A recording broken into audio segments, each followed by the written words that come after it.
Nanonood sila. Miss Maharlika, Yeah. napakaganda ng inyong pag-expose kagabi sa inyong program, yung Boljakan TV mo, kung saan ipinarinig mo sa buong daigdig how dangerously and pathologically can afford to be lying through her teeth. Itong si First Lady Araneta Marcos, nang sinasabi niyang parang si Tonying ay hindi niya close, yun ay isang interview na ginawa sa isang mabuting layunin, at nang iparinig mo, 2022 pa ay nag-I love youhan na sila.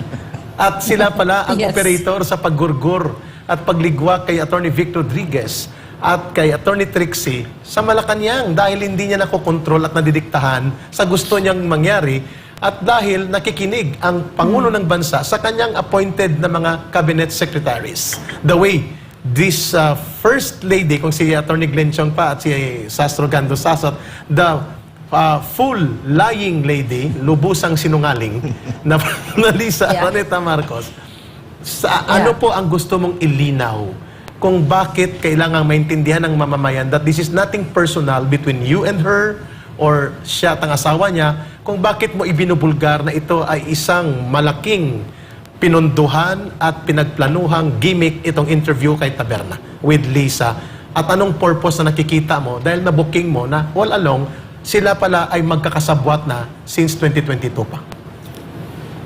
Yes.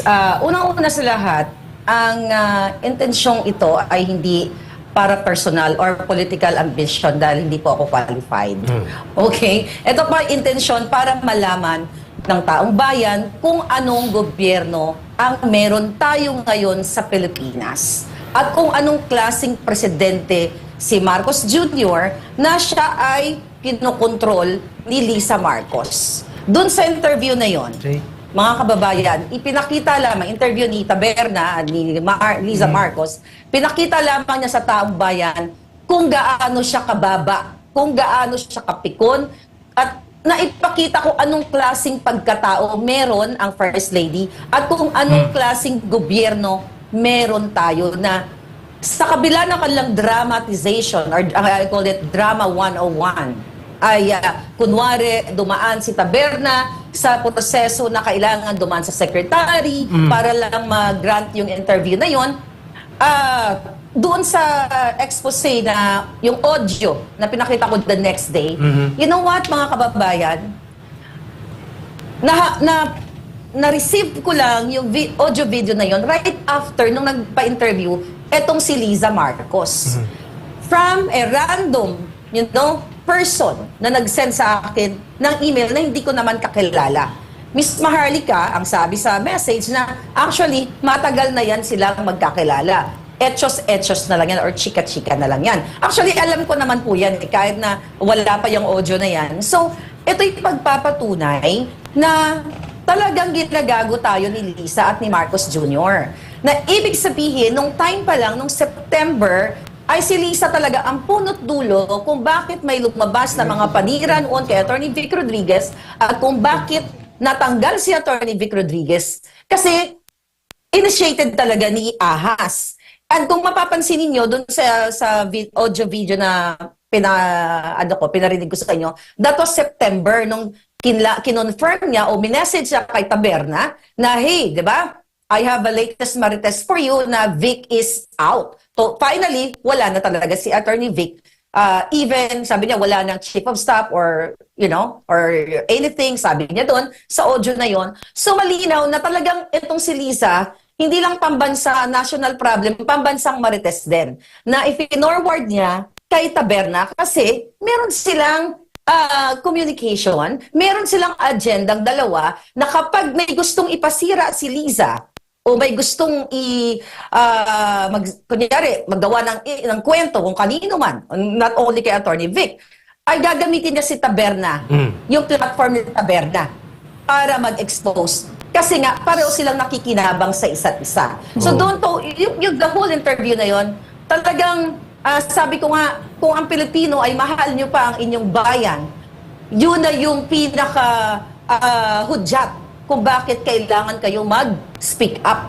Dahil nasa kumunoy o nasa mababang, na pinakamababa na ang sitwasyon ng Pilipinas dahil pinapatakbo ang ating gobyerno ng ganitong mga pulburonic at bangag-bangag na tulad ni Marcos at ni Liza. Maria Maharlika, Thank you. having worked with the former president, no, na very professional yung staff, yung vetting process, lahat, no. That interview, that voice tape was horrifying to hear, and what its implications are, di ba? So, but on top of that, no, yung sa akin, kasi every time I listen to you, hinihikayat mo ang ating mga kababayan. Yes. But it seems to me like, yes, maraming maisog, damog kaisog ng Pilipino. Pero sa gobyerno, maraming tahimik, maraming naduduwag. Naduduwag. Those who can do something about it, tahimik sila. So, yun yung balance dito. Yun yung sitwasyon ngayon. No? So, yun lang yung gusto kong sabihin dito na nakita ko. No? Very horrifying na ganyan-ganyan lang.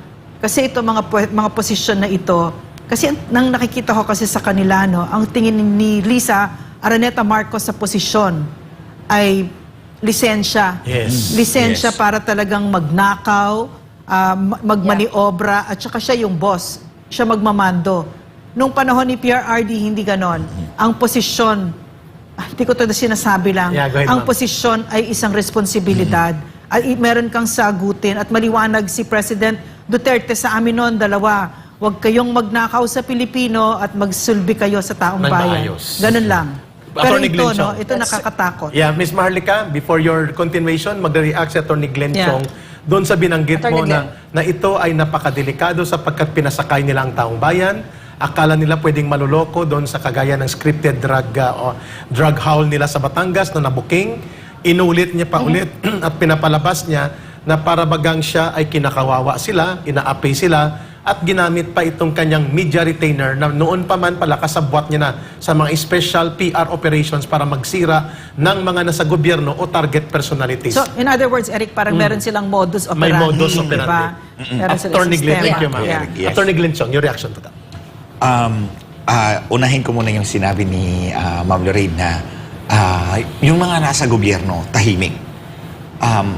I can probably offer you a glimpse of what they have because the other week, may tumawag sa akin na agent ng law enforcement agency. Nataas na Na hindi ko lang Okay. sasabihin kung ano kasi Yeah. baka Masunog. pinpoint. Magurgur. Magurgur. Gorgor. Tumawag siya sa akin at sinabi niya, I'm very amazed. This, alam niya yung issue.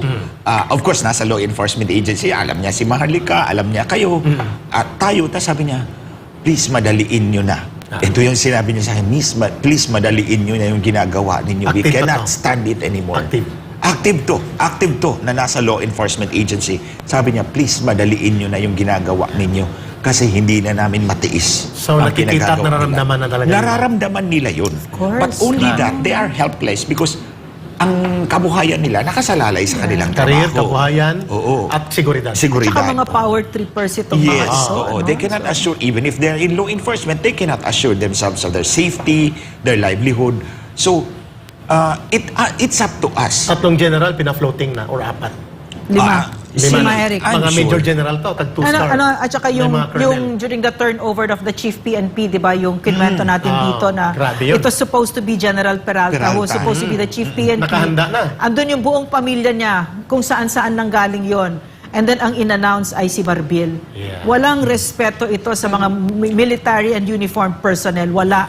Ma'am Lorraine, I think Go I ahead. can offer Yeah. another glimpse there. Yeah, Si yes. Marbil was formerly regional director ng Region 8. Yes. Si Tambalostos. Most likely naglakad Yes, dyan. siya naglakad dyan, Pero kaya you know what?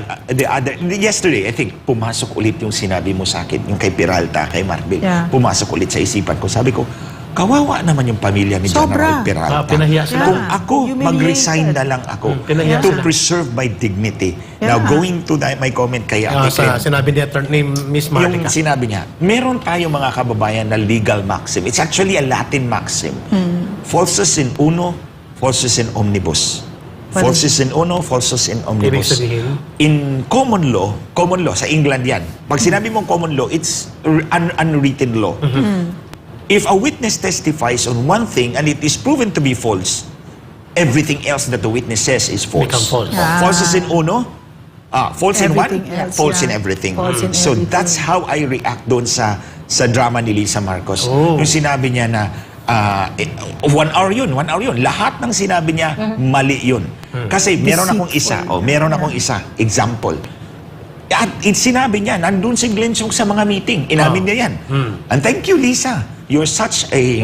Truthful, honest. No. Partially true. Partially true. No, hindi siya truthful. Okay. Ma'am Lorraine, Ate Claire, Kuya Eric, hindi siya truthful. She's just simply tactless.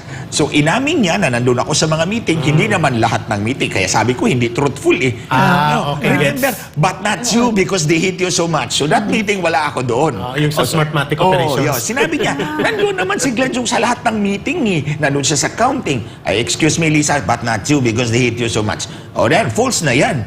O, ito pa, sinabi mo. Wala kang, hindi mo ginumbag yung asawa mo. O mabait ka sa mga empleyado mo. Natandaan mo, ito, balikan kita, Lisa. Makinig ka. Nandun ako sa mga meetings mo, right, di ba? Ng kampanya. Nandun tayo sa conference room. I was here, you were seated across me, tas may Indian na nagpipresent ng mahilig talaga ito sa foreigner. Yeah. May Mahilig sa Indian foreigner. na babae na i-explain ng kanyang app, voting app. Tapos biglang nawala yung internet. Pinatawag mo, Lisa, si Adrian. Yung in charge ng internet. Tapos, dito ka. Kung ako si Lisa dito, dumating si Adrian, nakatayo si Adrian, sinakal mo. Ginanyan mo. Ibalik mo yan ngayon. Are you kidding me? Oh, she was seated. I was seated across there. Doon ako nakaupo. Terrible. Are you serious? Nagulat ka. Yes. There were other witnesses. Everybody else was nagulat. So terrible. Kasi ginanya niya. Ibalik mo yan. She can afford to Of do course, that. nakaupo siya. So, yung kamay niya nakatanga. Ibalik mo yan. Ngayon. Siyempre, ang First pobre time mo si to Adrian. na-reveal dito, ha? Yes. Nananakit siya ng tao. Ito yung first time na marami tayo, may But action. does he do that to the president? Malamang, binato nga, ay may sinuntok ka niya Yes. sa mata eh. Yes, daw si Maharlika. Attorney Glenn, hold mo na. Okay. At nadugtungan ni Miss Maharlika ng revelations Yeah. niya. How serious is this, Miss Maharlika, that this First Lady is capable of physically harming the President, It was the violent. staff, and even the people that she hates, including the Vice President, and like you and like us? Yes, it's possible talaga na nanakit siya dahil yung issue na inilabas ko rin na ginombag ni Lisa si Marcos Jr. noong September on the way sila sa New York, Grabe. mga kababayan, ayan, Yeah. on the way sila sa New York ay ibang, kumbaga, ang isa sa aking puting ahas doon si Attorney Glenn at meron pang iba na nag-match talaga yung information na si Lisa ay ginombag niya si Marcos Jr. nung sa eroplano pa lang, papunta sila sa New York sa kadahilanang pinirmahan ni Marcos Jr. ang Chief of Staff appointment ni Attorney Vic Rodriguez. Yeah. So, sorry, medyo na-interrupt lang ako. Sa akin ba yung nagre-ring? Sorry. Wala sa amin. Sa'yo, Miss Maharlika. Sa akin? Oo. Okay, but anyway, sige, tuloy ko. Talagang, sabi nga ni Attorney Glenn Chung, kitang-kita naman na kung mali ka na dun sa, yung testimonya mo, mali na dun sa una, yung testigo mali na. So, lahat ng sasabihin niya mali na dahil dun sa isang kasinungalingan niya sa kanyang interview with Taberna na sinasabi na nagkakilala kami in 1997. Oh, isa pa yan. At pumunta ako Isa sa bahay niya at nag-video. Alam nating lahat, during that time, wala pang video, wala pang telepono na pwede kang mag-video. Analog pa lang tayo during that time. So, ang dami talaga niyang kasinungalingan na, sabi ko nga eto na dapat na kumilos na yung taong bayan na magsalita. I believe, itong men and women in uniform natin, nag-aantay din sila sa taong bayan na mag-speak up. Kasi nga, syempre, pinoprotektahan din naman nila yung pamilya nila, yung trabaho. At naiintindihan natin yan. The fact na si Liza, based sa interview, pwede naman siya tumawag sa Romania para what?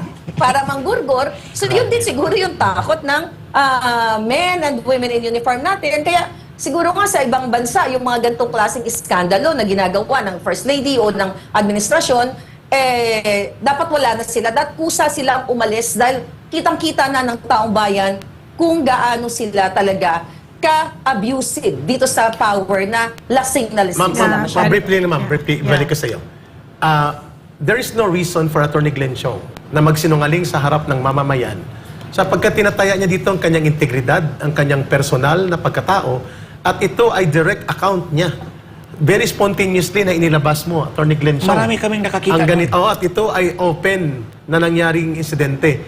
Ma'am, nakakabahala ito kasi may iron siyang statement, mga kababayan, dito na huwag nilang sabihin na akong in charge dito sa gobyernong ito na nakikialam ako dahil kung akong in charge, patay na sila. Ako pa. Ipapakita natin ito at ito hindi niya dininay na kumakalat ito Yeah. sa social media.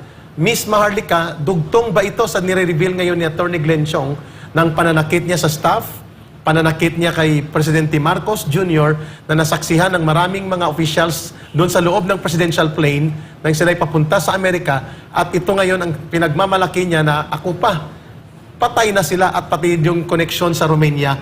Romania na alam natin, at sa Turkey na may mga special na upahan na mga assassins o mga for hire na mga mamamatay tao na pwedeng palabasin lang na hindi sa Pilipinas nangyari. Miss Maharlika, ito, babasahin namin ito. At ito ay nakapublish online sa maraming social media platform at pati sa The Daily Tribune. I never went to boarding school. Yung pinapatamaan niya dito siguro sila Inday Sara, si BP Sara. You know how painful that is for me. Nag-boarding school daw siya. But that's what my husband wants. O sige, yan ba ang under? Dahan-dahan sila. If I'm in charge, lahat sila patay. Ako pa. Miss Maharlika, your reaction to this very jolting revelation na ipinakita ni Attorney Glenn Chong ngayon kung paano nangyari ang ganitong penchant na magkaroon ng pananakal, pananakit at threatening and intimidation ang First Lady. Well, sabi ko nga kagabi, ang interview na yon, dahil bangag si Lisa, maaring nakatira siya, kung ano man ang tinira niya. Di ba? Yun yung subconsciously nasa mind niya. O sabi nga ng friend ko kagabi, ay ang tawag dyan ay Freudian slip. Yeah, right? So, napanood nyo. Freudian slip. So, ibig sabihin, Freudian nasa mind niya yon na hindi niya napigilan. Di ba gano'n naman tayo, minsan pagpagod tayo, sa sobrang pagod natin, hindi sa nakatira tayo, yung mga nasa mind natin na ilalabas ng ating bibig kung tayo ay nasa gitna ng kwentuhan o anuman. So definitely, yung mind ni Lisa during that time, dahil bangag na bangag siya, punong-puno siya ng galit, at nasa isip niya, kaya ko kayong ipagurgor. Tatawag lang ako, you know? At yung mga issue na siya ay nandiyombag, 100% totoo yun. Hindi siya pwedeng magsinungaling. Okay? Hindi siya pwedeng magsinungaling dahil maraming nakawitness. Hindi lang si Ivan Oy, Attorney Glenn Chong ang nakawitness doon. Alright? So, makikita mo naman na yung ang ginagawa ni Lisa talaga, particular doon sa interview na yon, yun ay cover up, at doon natin siya lalong nahubaran kung anong klase yung pagkatao niya. So, hindi na po kaduda-duda yan na yung pagpapanggap ni Lisa na mabait siya, mabait yung pamilya nila. It's all bull. It's all kasinungalingan. Gusto kayo na namang linlangin, magpa-victim. So, the more na nagpapa-victim sila, the more na nalulubog sila. Kasi smart naman ang Pilipino eh. Yeah. Yun nga lang, hindi pa lubos na lumalabas lahat. Kasi maaari ngang natatakot na magurgor katulad nung tumawag sa iyo, Attorney Glenn Chong. At actually ngayong araw, sobrang naubos yung time ko sa mga tawag ng mga tao from the government na the same sentiment na, Miss Maharlika, matagal pa ba to? Sabi ko sa kanila, Sir, I think, I know you guys are ready, pero kailangan siguro talaga ang buong sambayanan ang magsalita. Dahil pag ang sambayanan ay lumabas na, at nagsabi na ayaw na namin sa ganitong bangag na administrasyon, I think lahat susunod na. Okay. So yun yung nakikita ko. Thank you, Miss Maharlika. Ma'am Maharlika, Lorraine, go ahead. I would like to take the lead of the Vice President. I want to follow the lead of the Vice President.